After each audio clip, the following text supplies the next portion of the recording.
The concepts of democracy that infused the modern world would have horrified the Byzantines. Their society had been founded in the instability and chaos of the 3rd century, a time of endemic revolts, with emperors who were desperately trying to elevate the dignity of the throne. Democracy, with its implications that all were equal, would have struck at the very underpinnings of their hierarchical, ordered world, raising nightmares of the unceasing civil wars that they had labored so hard to escape. The Byzantines, however, were no prisoners of an oppressive autocratic society.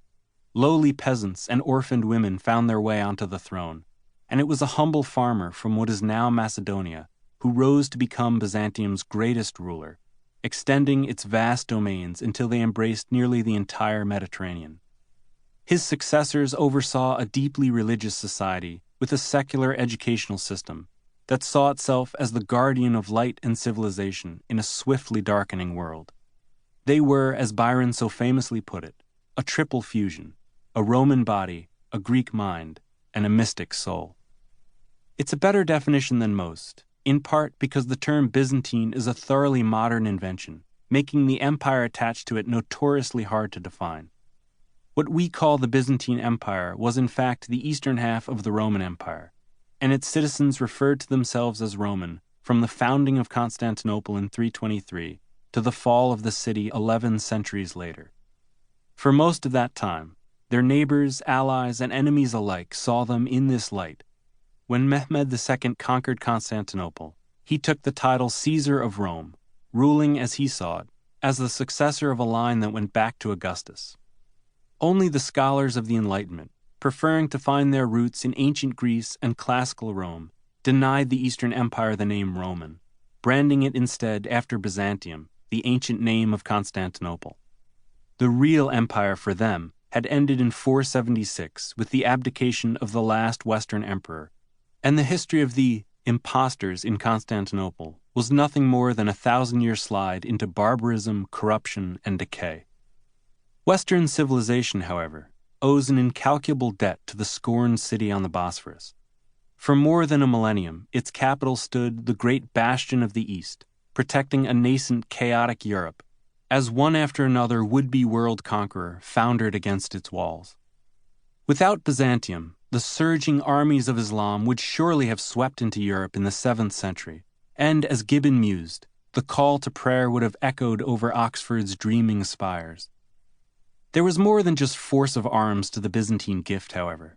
While civilization flickered dimly in the remote Irish monasteries of the West, it blazed in Constantinople, sometimes waxing, sometimes waning, but always alive. Byzantium's greatest emperor Justinian gave us Roman law, the basis of most European legal systems even today. Its artisans gave us the brilliant mosaics of Ravenna and the supreme triumph of the Hagia Sophia, and its scholars gave us the dazzling Greek and Latin classics that the Dark Ages nearly extinguished in the West. If we owe such a debt to Byzantium, it begs the question of why exactly the empire has been so ignored. The Roman Empire fractured, first culturally and then religiously, between East and West, and as the two halves drifted apart, estrangement set in. Christianity was a thin veneer holding them together, but by 1054, when the Church ruptured into Catholic and Orthodox halves, the East and West found that they had little to unite them and much to keep them apart. The Crusades drove the final wedge between them, engendering lasting bitterness in the East and derision in the West. While what was left of Byzantium succumbed to Islamic invasion, Europe washed its hands and turned away, confident in its own growing power and burgeoning destiny. This mutual contempt has left Byzantium consigned to a little-deserved obscurity, forgotten for centuries by those who once took refuge behind its walls. Most history curricula fail to mention the civilization that produced the illumination of Cyril and Methodius, the brilliance of John I Zimiscus, or the conquests of Nicephorus II Phocas.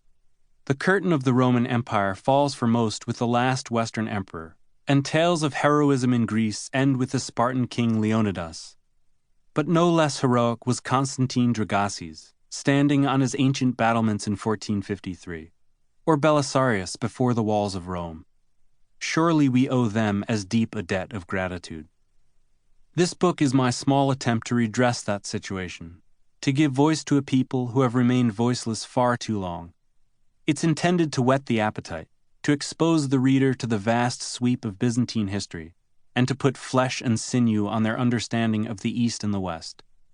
Regrettably, it can make no claims to being definitive or exhaustive. Asking a single volume to contain over 1,000 years of history is taxing enough, and much must be sacrificed to brevity.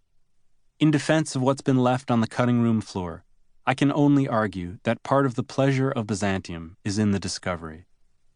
Throughout the book, I've used Latinized rather than Greek names, Constantine instead of Constantinos, on the grounds that they'll be more familiar and accessible to the general listener.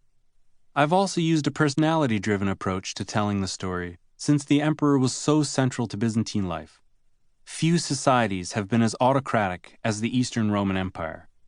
The person on the imperial throne stood halfway to heaven, the divinely appointed sovereign whose every decision deeply affected even the meanest citizen.